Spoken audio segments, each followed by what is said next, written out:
This week, the Trump administration and the Department of State achieved significant milestones, advancing peace, strengthening U.S. partnerships, and realigning foreign assistance to better serve American interests. Sorry, just a quick question on Iran. Iran announced today that it's suspending its cooperation with the IAEA. Surprise. I would like to have your thoughts I have comment a few. on that. First of all, and I want to get this correct here, it is, we'll use the word unacceptable, that Iran chose to suspend cooperation with the IAEA at a time when it has a window of opportunity to reverse course and choose a path of peace and prosperity. Iran must cooperate fully without further delay. Prior to the United States' successful military operation, Iran was amassing a growing stockpile of highly enriched uranium for which there was no credible peaceful purpose, and it was the only state producing highly enriched uranium up to 60% that does not have nuclear weapons. Iran must fully comply with its safeguards agreement required under the NPT, including by providing the IAEA with information required to clarify and resolve long-standing questions regarding undeclared nuclear material in Iran, as well as provide unrestricted access to its newly announced enrichment facility. We look forward to further detailed reporting from the IAEA about this. It is worth repeating, as we've made tremendous strides to this through Donald Trump's leadership, Iran cannot and will not have a nuclear weapon. The President has said this repeatedly. The Secretary of State has said this repeatedly. We have repeated it from this podium. And at this juncture here, it is, of course, again, unacceptable that Iran is choosing to suspend cooperation with the IAEA.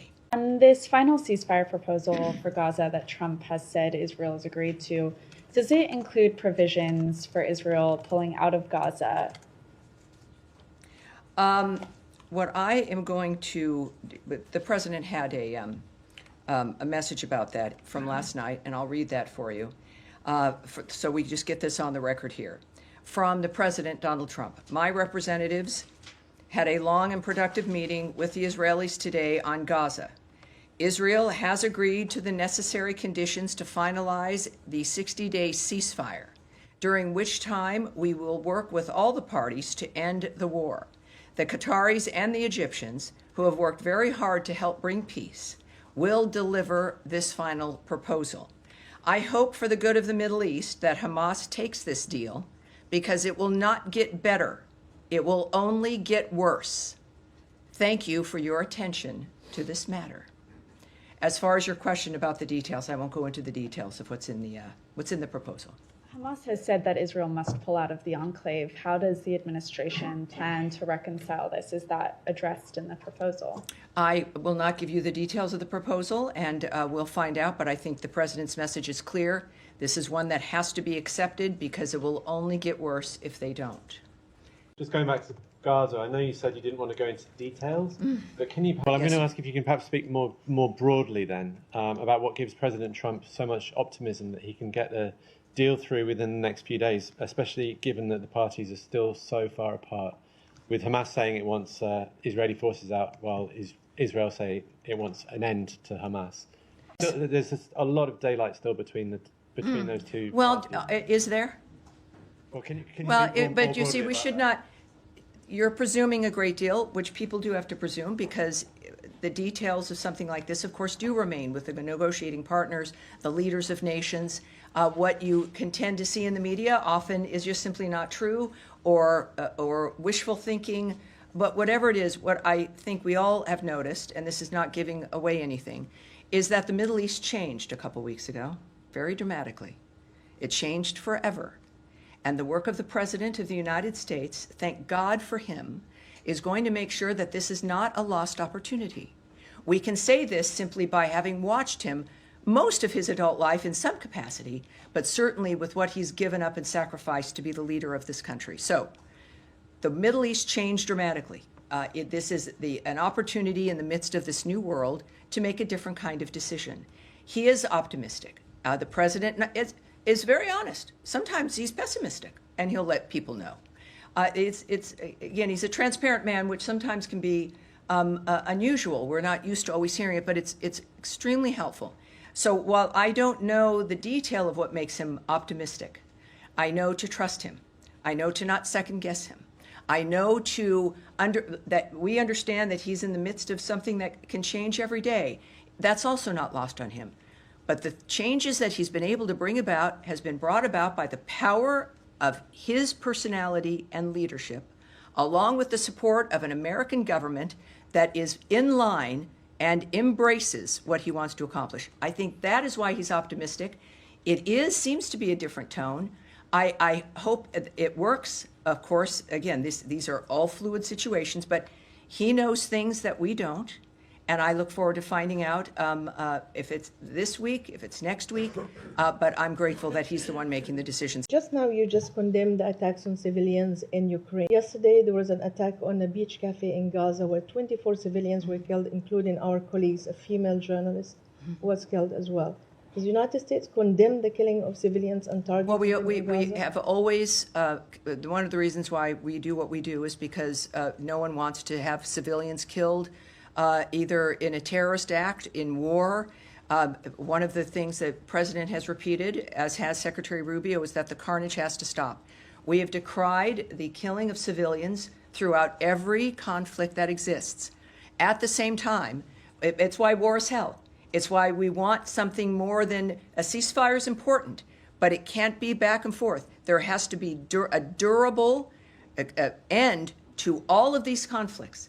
So we mourn like everyone, of course, the killing of civilians, with whomever it is that's engaging in these conflicts.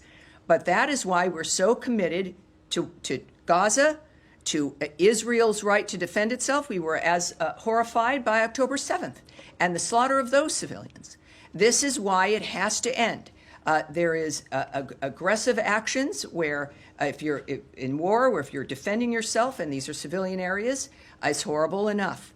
And it's another to deliberately target civilians for the sake of it. And those are the monsters that we are trying to stop and that the world has tried to stop for generations now. So this is why our work continues in Gaza, why the ceasefire is important, and why the end of war and the status quo that so many people have grown rich from has got to end. Yes, sir. WHO, the World Health Organization, said that 112 Palestinian children, many of them are newborn and so on, are sent to whatever remains of the hospital because of malnutrition. It's because the aid is just not getting through. And my question to you is that basically a statement or evidence that the aid that has been going in is not enough and is not sufficient, that maybe the aid ought to be the responsibility of those who have had a great deal of experience in doing this, consistent with all the international organizations that have stated today. Well, two parts I'll answer that. First of all, there's one entity that has gotten food and aid into the Gaza Strip, and that's the Gaza Humanitarian Foundation. We know this. This has been a fact of the matter. And that's, I think we're now up to 56 million meals distributed. So it's still within a war zone. We had a ceasefire that Hamas broke. I would say on the other issue, when it comes to the horribleness of what happens in a war zone, in this case in Gaza, it is occurring because Hamas refuses. It broke a ceasefire on October 7th. It broke another ceasefire that was attained for the Gaza Strip. It is now refusing, at least up to this point, prior to the change in the Middle East, to continue to agree to another ceasefire. They maintain their firearms. They are maintaining hostages, people they've kidnapped. And so, yes, it is horrible, and it's something that we are working to stop. But I would say regarding aid, we'll just make an admission here.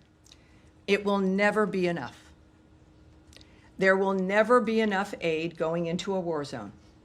No matter how many depots the GHF, the Gaza Humanitarian Foundation, sets up, it will not be enough because The only way you have a normal life with enough aid and enough food and being able to live your normal life is in an area that is not at war or being held hostage by a terrorist group.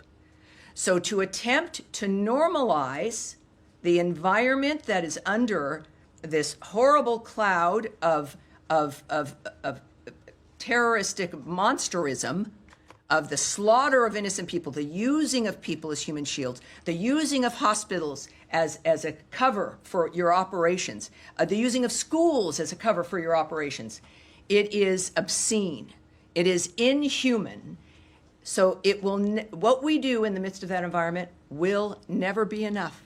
And it is a key, though, to unlocking a door, to get to a point where you can have a ceasefire, assisting those who are held hostage by the terrorists, and being able to get to a point where you actually have a ceasefire, removing those who do not abide by the ceasefire, and then begin to build a genuinely different future for the people in that area.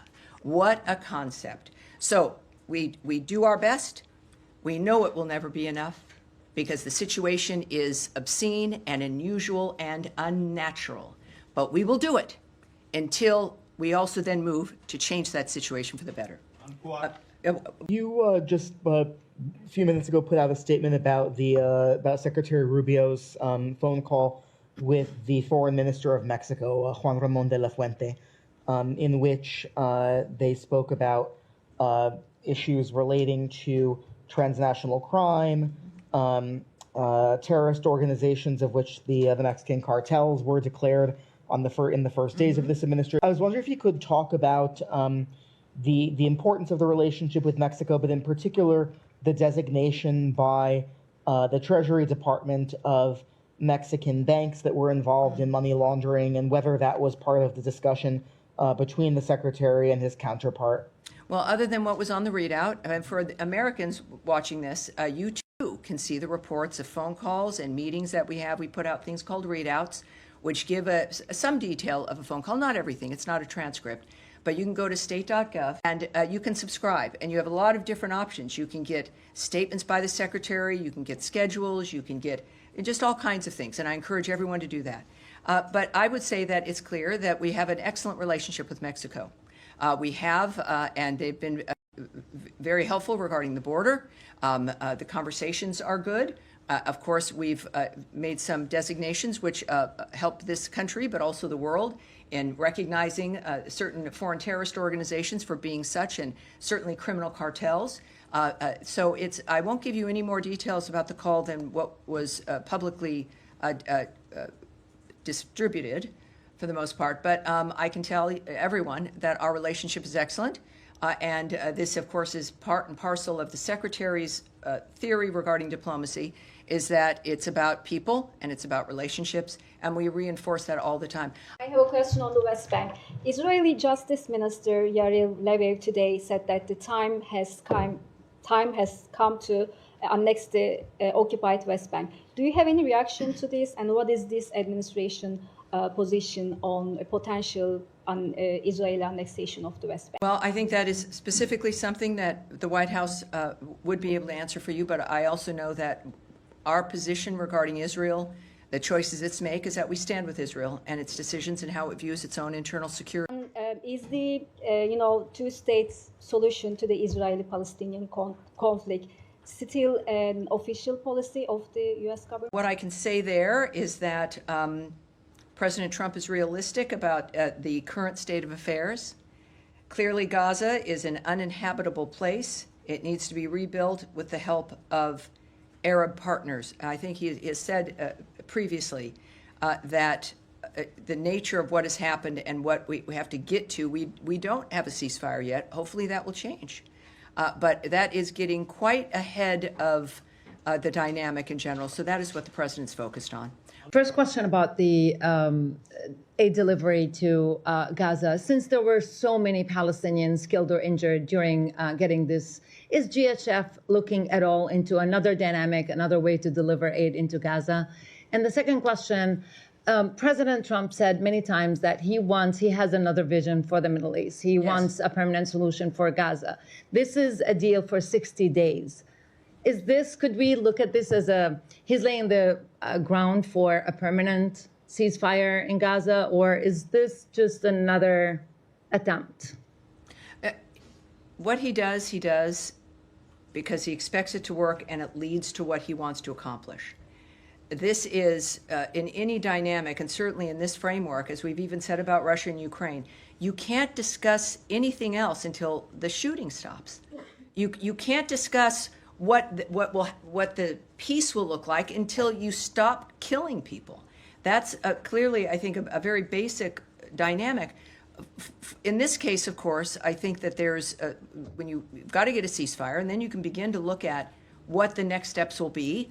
And if there's a ceasefire, obviously it's elements that everyone has agreed to, which would also then lead to what President Trump's vision is at the end. It's obviously that will be peace. It's not going to be the world's longest ceasefire. It's going to be peace that's achieved fundamentally by the changes on the ground, which we have already seen implemented over the last couple of weeks. Again, we're dealing with, I'll just say this one more time. We're moving aid into a live war zone. It still exists because Hamas will not put down its weapons, won't stop killing people. It has an interest in the aid getting to the people. It has an interest in that to stop. Their strength has been to control the food, to steal the food, to use food to make money, to use food to keep the Gazan people at bay, reliant only on them. It is dangerous to have people who are getting food, who are getting their meals, who realize that something else can help them other than the monsters who've been running their lives. So they have an interest in creating a horrible environment. It is a war. I think considering we've got, again, 56 million meals to date, and that is a dynamic. I would suspect that, like with every endeavor, there's adjustments that are made based on the situation. I don't have those details, but considering the success so far, we should all be proud of the nature of what's happened as we continue, because it will not be enough to go to a ceasefire and then to a durable peace as guided by President Donald Trump.